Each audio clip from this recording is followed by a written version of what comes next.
Good morning, friends. This is Shivakkumar again.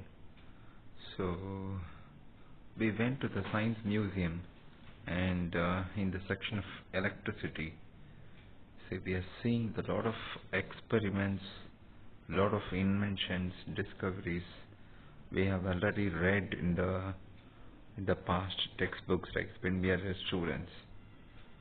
See, it was really amazing. Once I visited, I entered the room. It was a world of inventions and discoveries. So actually I'm seeing Newton's inventions, Michael Faraday, then Fleming's right hand, left hand rule. So see how they have clearly explained how the motor, AC motor works, how the DC motor works, how the squirrel cage induction motors work, and say how the transformers uh, step up and step down will work. So all these things actually they have covered with the small prototypes, and I'm seeing many kids operating the prototypes, and they are given actually the operating button to initiate to initiate electricity, or say actually the operating model, which makes, say for example, actually when pressing the button, the started passing, and it will rotate the wheel, everything, right, actually, so where the electrical energy is converted to the mechanical energy or whatever it may be. So all these things actually are simple things. Actually, whatever we read, say Earth is a magnet, and then actually Earth itself a magnet, right? Actually, it was mentioned, and then actually William Gobberts, and then Barrow's wheel. Say actually, what is the forward current and reverse current? Where how the say for the copper wire, copper strip will behave in the current process. So how to measure a voltage, how to measure a current, in what way. So all these things, right, actually they have explained very beautifully. So it is very important for the kid or a children.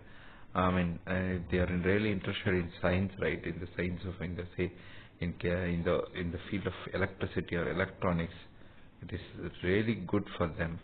And I am seeing actually do we really need? They placed a very good question actually after explaining the nuclear power generation, everything. They have placed the question. So, do we need really a nuclear plant or nuclear production in India? So, will it be harm, or it will be say human friendly action to generate nuclear power? The answer that actually the nuclear power is very dangerous, like Chernobyl and many other incidents we have in Japan, USA, and everything, right? Fukushima, everything. So they clearly mentioned this is really dangerous thing, and it is against the humanity. So actually they even answered that, but again actually to satisfy the current power demand, say actually we have many industries working in many MNCs or many local industries working in say in all over India. So they are functioning all over India. So in that case, actually we need more power. So to scatter the power demands with hydroelectricity or thermal electricity, or say natural gas turbines, or say actually even with the biomass power plants, that is not possible. Literally saying, it is not possible. Say in India we have big giant IT companies came, and then we have already have big industries like BHEL, say Nalco, Balco, all these companies, right? Actually to function, even actually this Nalco and Balco, they are generating power. So that is what actually the Indian government actually try. They had. Without avoiding the I can say everybody knows actually the nuclear power is very dangerous and harmful to the humanity. But actually, by ignoring it, actually, many governments, right, across the country, across the globe, actually, they are using nuclear power to cater the power demands, right? Actually, say now, actually, without electricity, we cannot live. That kind of mentality we came now. That was set in my mind, because nowadays kids are born, I can say below the fan and AC. So without AC and fan, right, they cannot live. So this is a big challenge now. So definitely we need power plants.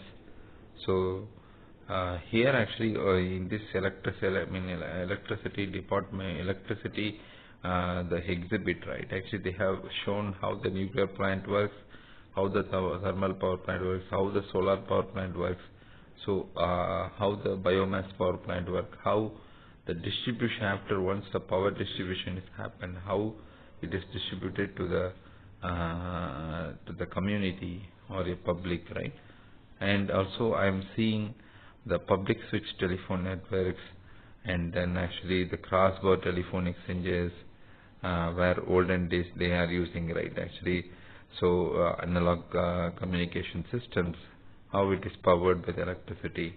And also I am seeing a very good prototype or a kind of miniature that how the scientists are working in Bell Electronics, right? So how they are working on the communication servers, how they operate the systems, how they are planning to store all these things in the servers. So it's a kind of actually a realistic kind of appearance. So actually which was concealed with glass box and everything. And I'm seeing many children actually that are trying to work on the prototypes.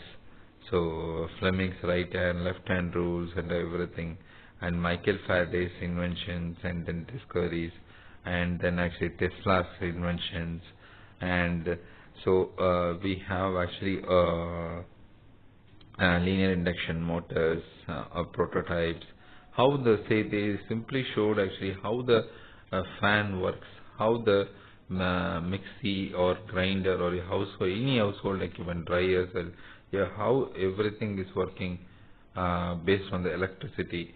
So they have given very clear explanations. So the student has to go through all the actually the information they have pasted across the stations and the prototypes. It was really, it was really a good thing that actually, definitely I will suggest to the students to know what is basic electronics or basic electricity, how the household equipments are working, how the industrial equipments are working. So this is a really amazing for me, and I was totally astonished after seeing that. So I have taken my kids, son and daughter, to the science exhibit, and which was really good.